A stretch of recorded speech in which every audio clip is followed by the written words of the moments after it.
Sì, no, a Bologna un locale come il nostro non lo trovi, infatti chiunque entra dice "Ah, non sembra neanche di stare a Bologna, sembra di stare a Milano, sembra di stare fuori Italia. E L'esclusiva, l'esclusività. abbiamo puntato a fare quello proprio perché sappiamo che i bolognesi sono molto, molto monotoni, no? Cioè scelgono quei quattro posti e vanno sempre lì.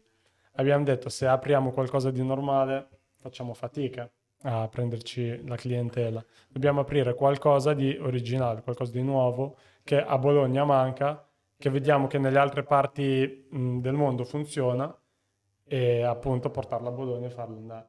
Ed ha funzionato. Bologna, sul serio ci devo passare al tuo ristorante perché io a Bologna ho visto, ad esempio, presente via Zamboni, tutti quei localini con 3 euro mangi dove c'è il Esatto. comunistella con i capelli fucsia che va là, ma voi Mhm. avete rivoluzionato proprio la Sì, ristorazione fatta da esatto. Sì, giovani, è il lusso, il capitalismo in una città più comunista, Esatto. diciamo.